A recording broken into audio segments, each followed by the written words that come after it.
लेकिन देखिए अब तमिलनाडु की बात करेंगे। तमिलनाडु एक बड़ा सूबा, वहां पर भी आज नतीजे आने जा रहे हैं। उसी से जुड़ी एक बड़ी खबर, थोड़ी देर में तमिलनाडु का पहला रुझान आ जाएगा। सुबह 8 बजे से वोटों की गिनती तमिलनाडु में भी शुरू होगी। तमिलनाडु की 234 सीटों के नतीजे आएंगे और तमिलनाडु में इस बार ये एआईडीएमके वर्सेस डीएमके के बजाय मुकाबला त्रिकोणीय हो गया है, क्योंकि विजय वहां पर तमिल फिल्मों के सुपरस्टार थलापति जिनको कहा जाता है, वो अपनी पार्टी लेकर आ गए टीवीके। और कई एग्जिट पोल्स में टीवीके को बम्पर सीटें मिलने का अनुमान जताया गया है। तो आइए जरा तमिलनाडु के भी आपको समीकरण समझाते हैं। फिर हमारे संवाददाता इस वक्त हमारे साथ चेन्नई से जुड़ रहे हैं, सीधे उनके पास चलेंगे। तमिलनाडु के समीकरण देखिए, ये त्रिकोणीय मुकाबला है। तीन लोग जो सामने बैठे हैं, किसकी थाली में ज्यादा यहां पर आपको रस दिखेगा, किसकी थाली पूरी भरी दिखेगी और किसकी थाली खाली रह जाएगी, ये थोड़ी देर बाद पता चल जाएगा। लेकिन तमिलनाडु के समीकरण क्या कहते हैं, ऑल टाइम हाई वोटिंग किस ओर जाती है, ये देखना होगा। 234 सीटों पर देखिए, बीजेपी और कांग्रेस तो गठबंधन में गई है, छोटी पार्टियां अपने गठबंधन के सहयोगियों के आगे वहां पर। तमिलनाडु की मैं बात कर रहा हूं, लेकिन फिर भी उसके बावजूद तमिलनाडु के समीकरण क्या कहते हैं, ऑल टाइम हाई वोटिंग किस ओर जा रही है।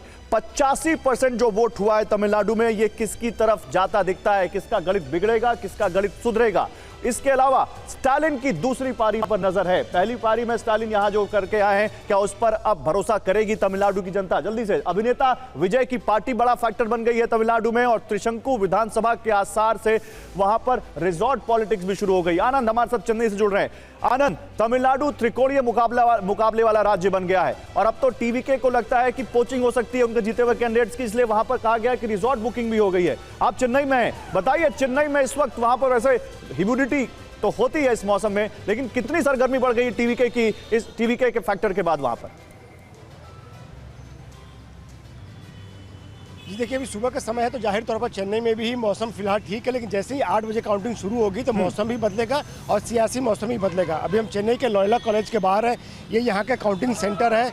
चेन्नई में सारी जितने भी सीट्स हैं सबकी काउंटिंग यहीं पर होगी। यहाँ सुबह से ही सरगर्मियाँ तेज है, भारी पुलिस का बंदोबस्त है। सभी कैंडिडेट्स जो है और साथ ही साथ कैंडिडेट्स के जो काउंटिंग एजेंट्स हैं वो सब अंदर जा रहे हैं। सुरक्षा की पूरी व्यवस्था की गई है। जाहिर तौर पर तमिलनाडु की जो राजनीति है वो पारंपरिक 2 ध्रुवों के बीच में घूमती रही है, लेकिन इस बार जैसा कि आपने भी कहा कि एक्टर विजय ने 2 ध्रुवों की राजनीति में एक तीसरा अहम फैक्टर बनकर उभरे हैं। हालांकि एग्जिट पोल्स के जो आंकड़े हैं वो बड़े कंफ्यूजिंग है, कुछ किंग मेकर उनको बना रहे हैं, कुछ किंग बना रहे हैं, लेकिन उसके लिए थोड़ा सा हमको इंतजार करना पड़ेगा कि एग्जिट पोल्स कितने सही होते हैं और क्या वाकई विजय किंग मेकर बनते हैं या किंग बनते हैं। लेकिन उनकी पार्टी जो है, टीवीके की जो पार्टी है, उसने रिजॉर्ट पॉलिटिक्स शुरू कर दी है। उसने अपने जो भी कैंडिडेट्स उनको बताया है कि जैसे जैसे रिजल्ट्स आने शुरू हो जाएंगे आपको रिजल्ट्स पहुंचना है। तो ऐसे में विजय को लगता है कि जिस तरह से उनकी पॉपुलैरिटी थी खासकर युवाओं में और महिलाओं में, उनको ये लगता है कि वो वोटों में भी तब्दील हुई है। और जो एक दो एग्जिट पोल्स उनको किंग बना रहे हैं, तो उनको लगता है कि अगर ये सच साबित होता है तो ऐसे में उनके विधायकों की पोचिंग शुरू हो सकती है। तो ऐसे में उन्होंने तैयारी अपनी पहले से पूरी कर दी है। लेकिन डीएमके को उम्मीद है कि जो स्टालिन ने काम किया है उसके भरोसे उनकी वापसी होगी। हालांकि एआईएडीएमके और बीजेपी का गठबंधन भी उम्मीदों से है। उनका कहना है कि जिस तरह से एआईएडीएमके और बीजेपी का गठबंधन हुआ, जिस तरह से उन्होंने चुनाव लड़ा, जिस तरह से केंद्र में नरेंद्र मोदी का चेहरा है, केंद्र में बीजेपी की सरकार है, तो ऐसे में अगर एआईएडीएमके और बीजेपी यहाँ पे सत्ता में आती है तो डबल इंजन का जो फायदा है तमिलनाडु की जनता को मिलेगा। तो ये चुनाव के पहले भी इन पार्टियों ने दावा किया था। डबल इंजन का जिक्र करते हुए भारतीय जनता पार्टी की तरफ से भी बहुत सारी उम्मीदें जगाई गई हैं वोटर्स के बीच में, लेकिन तमिलनाडु में इस बार होने क्या वाला है? डीएमके वर्सेस एआईएडीएमके की लड़ाई हमेशा यहां पर हर्षवर्धन जी देखने को मिली, लेकिन क्या इस बार ये मुकाबला त्रिकोणीय आपको भी नजर आ रहा है? और ये जो लार्जर देन लाइफ इमेज है एक्टर विजय की, वो कमाल करती हुई दिखती है क्या इन चुनावों में? देखिए, अगर ऐसा होगा तो फिर से एक दक्षिण भारत की राजनीति जो सितारों के इर्द गिर्द है, जिसको एक तरह से कहें कि अब लगभग खत्म सी हो रही थी, लेकिन पवन कल्याण का आंध्र प्रदेश में इस तरह से होना और फिर से अब विजय, क्योंकि बीच में रजनीकांत हो, कमल हासन हो, लगभग सारे के सारे सितारे गायब हो गए। अब ये थोड़ा न समझ में आने वाली बात है कि क्या विजय का प्रभाव अचानक इतना बड़ा हो गया, और पहली बार की पार्टी है तो एसेस करना थोड़ा मुश्किल है।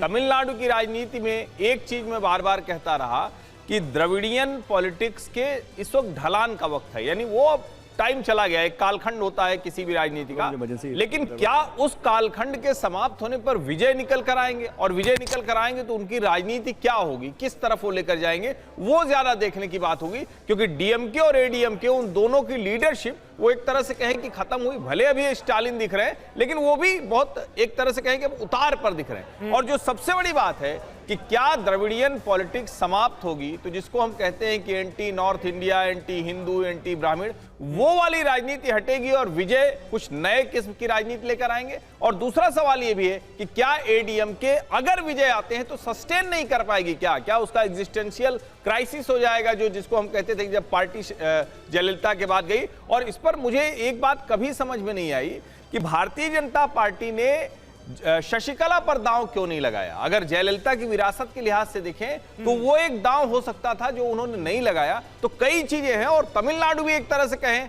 तो जैसे 5 राज्यों की हम लोग अलग अलग बात कर रहे हैं, तो तमिलनाडु भी एकदम नए किस्म की इबारत लिखने जा रहा है इस चुनाव के परिणाम के बाद।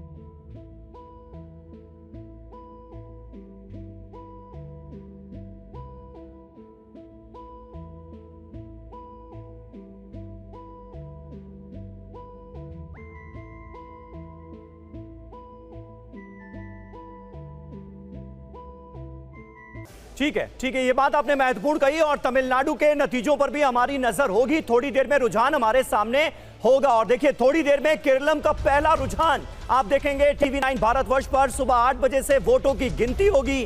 केरलम की 126 सीटों के भी नतीजे आएंगे। तो केरलम में इस बार क्या उलटफेर होगा, ये एक बड़ा सवाल है, या फिर लेफ्ट एक बार फिर रिपीट करेगा, ये अपने आप में एक बड़ा सवाल। एलडीएफ और यूडीएफ के बीच